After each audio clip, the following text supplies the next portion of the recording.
Shalom, selamat datang di artikel View. Assalamualaikum warahmatullahi wabarakatuh. Hai sahabat Ariel Wibowo, apa kabar kalian semuanya? Semoga kalian baik-baik saja. Untuk teman pekerja yang jauh perantau dalam negeri atau di luar negeri, yang jauh dari keluarganya seperti admin, semoga kalian semuanya dilindungi dan diselamatkan dalam pekerjaan masing-masing. Dan untuk sahabatku yang bersama keluarganya, semoga kalian sehat selalu dalam lindungannya. Amin. Episode 146, Kisah seorang CEO muda yang berpura-pura culun. Ariel. Sari memandang Ariel dengan ngeri. Bagaimana mungkin dia ada di sini? Dia tidak dipenjara untuk menggantikan Arjun di penjara. Bagaimana keluar? Ariel mengulurkan tangannya dan melambai. Pria berbaju hitam yang baru saja pergi terlalu muda untuk mati. Ketika Sari melihat pemandangan ini, wajahnya menjadi lebih pucat. Ini adalah master yang dia temukan, yang ingin memasuki penjara dan membunuh Ariel. Bagaimana mungkin? Bagaimana dia bisa mati di tangan Ariel? Jika bukan karena Darius di kamarnya, Sari pasti akan berpikir bahwa Darius melakukan ini, tapi Darius ada di sisinya. Sari, dengan pemborosan seperti itu, kamu ingin dia membunuhku? Ariel berkata dengan dingin. Sari menggertakkan giginya dan menatap Ariel, dan berkata dengan dingin, aku tidak peduli bagaimana kamu membunuhnya. Apakah kamu tahu bencana macam apa yang akan dibawa pelarianmu ke keluarga Wibowo? Bencana. Ariel tersenyum dingin. Dia berkata, Sari, ini disebabkan oleh Anda. Mengapa Anda berpikir bahwa saya yang melakukannya? Ariel bersedia menggantikan Arjun di penjara. Dan untuk sepenuhnya mencegah masalah ini ditemukan, Anda masih harus membunuh saya untuk membungkamnya. Benar-benar anggap aku sebagai anjing bodoh. Sari memang terlalu kejam, tetapi dia sendiri merasa itu tidak terlalu banyak. Jika Arjun dapat mendukung keluarga Wibowo, dia tidak boleh dipenjara. Bahkan jika dia membuat kesalahan yang menyebabkan hasil seperti itu, dalam pandangan Sari, dia tidak boleh menanggungnya. Karena Ariel sia-sia, biarkan dia mengganti masalah ini. Bukankah ini hal yang biasa? Ariel, kamu tidak menjanjikan, bisakah kamu menyalahkan orang lain? Merupakan kehormatan bagimu untuk berada di penjara menggantikan Arjun, kata Sari. Kesenangan.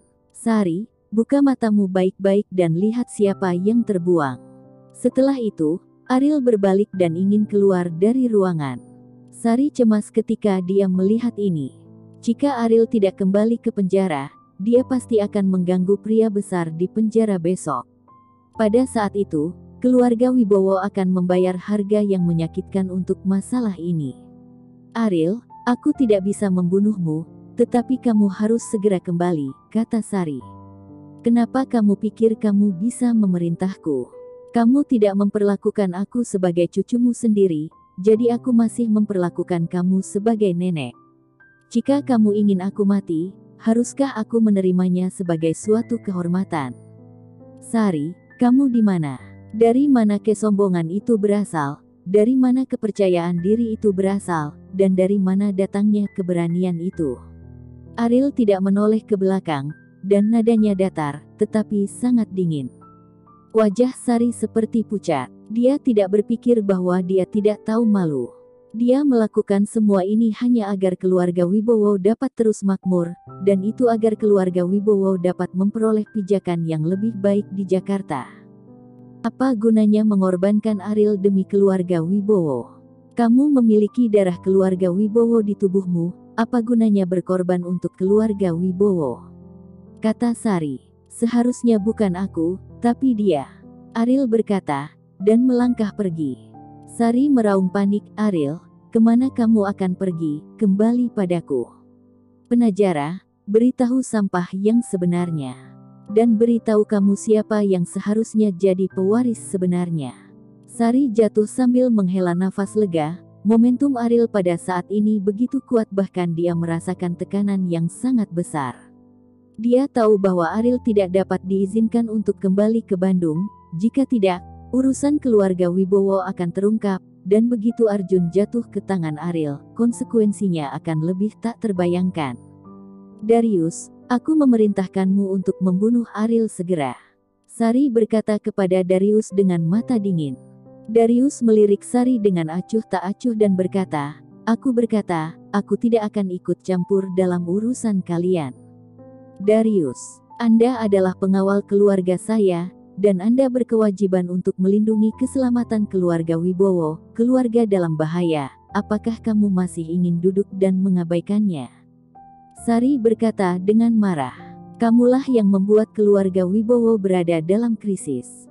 Selanjutnya, mari kita tunggu dan lihat siapa pewaris sebenarnya dari keluarga Wibowo, kata Darius. Sari sangat marah sehingga Ariel sia-sia. Bagaimana mungkin itu penampilan pewaris? Selama bertahun-tahun, Ariel tidak mencapai apapun, kemampuan apa yang dia miliki, dan dia bahkan tidak memiliki kemampuan untuk mengucapkan kata yang baik. Apalagi yang bisa dilakukan? Jika kamu tidak membunuhnya, aku akan menemukan seseorang untuk membunuhnya sendiri. Saya menyarankan Anda untuk melepaskan pikiran seperti itu. Mungkin Anda bisa menyelamatkan hidup Arjun. Jika Anda mendorongnya ke situasi putus asa, tidak hanya Arjun, tetapi Anda juga akan mati. Darius selesai dan pergi. Sari tertawa marah. Ariel berani membunuhnya, ini hanya fantasi. Sial, aku tidak akan pernah membiarkanmu menghancurkan keluarga Wibowo. Malam itu, Ariel mengambil kesempatan untuk kembali ke Bandung. Waktu sudah pagi. Dengan tidak sabar, dia datang ke rumah villa di lereng gunung, berharap Kauri tidak salah mengira Arjun sebagai dirinya sendiri. Jika tidak, konsekuensinya tidak akan terbayangkan oleh Ariel. Lina dan yang lainnya masih tidur. Ariel tidak melihat siapapun di kamar Kauri, dan tidak ada Arjun, yang membuat Ariel merasa sangat kedinginan. Keduanya tidak di rumah, kemana mereka pergi? Gerakan membuka pintu mengganggu Inem. Inem berjalan ke ruang tamu dengan linglung, dan ketika dia melihat Ariel, dia berkata langsung, kamu tidak perlu mencari Kauri, dia tidak ada di rumah. Nada bicara Inem sangat dingin, dan ada jejak kesalahan. Ariel tahu, pasti Arjun melakukan sesuatu untuk membuat Inem tidak menyenangkan. Bibi Inem, kemana perginya Kauri? Ariel bertanya. Di mata Inem, Ariel dan Arjun adalah orang yang sama, jadi dia secara alami tidak akan memberitahu Ariel di mana Kauri berada. Ariel, mengapa kamu seperti ini sekarang? Inem bingung karena marah. Pada saat ini, Lina dan William juga turun. Melihat Ariel, tidak perlu mengatakan lebih banyak tentang kemarahannya. Ariel, bajingan, kamu masih memiliki wajah untuk kembali. Keluar dari sini, kata Lina berdiri di tangga. William tidak berani turun, karena keduanya dipukuli oleh Arjun, dan mereka tidak berani turun ke bawah terlalu dekat dengannya. Tidak ada yang benar-benar terjadi. Arjun, dasar bajingan.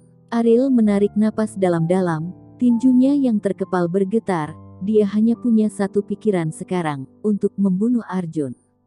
Setelah meninggalkan villa, Ariel pergi ke klub malam. Dia harus meminta Bimo dan Rehan untuk memobilisasi orang untuk menemukan Arjun sesegera mungkin.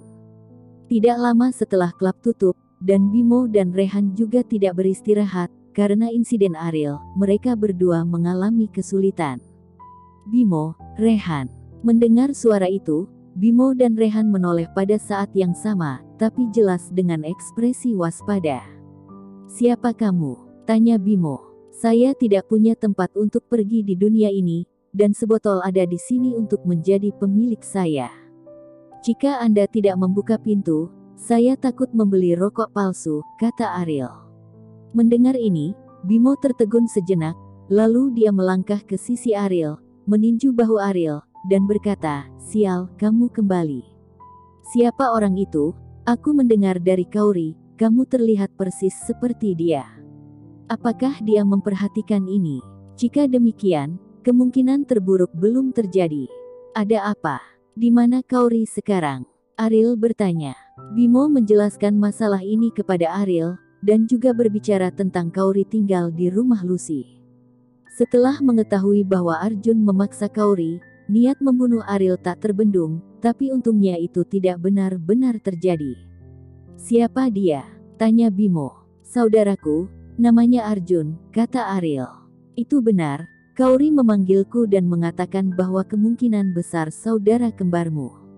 Tapi mengapa dia meminjam identitasmu untuk datang ke Bandung, dan bahkan istri saudara laki-lakinya ingin dia bahayakan? Kata Bimo bingung. Ariel tidak ingin mengungkapkan apapun tentang keluarga Wibowo di Jakarta untuk saat ini. Bagaimanapun, ini terkait dengan identitas aslinya, dan Ariel tidak peduli dengan identitas penting ini untuk waktu yang lama, dan dia tidak ingin memikirkannya, tidak terus menganggap dirinya sebagai keluarga Wibowo. Bantu aku menemukannya, kata Ariel. Bersambung.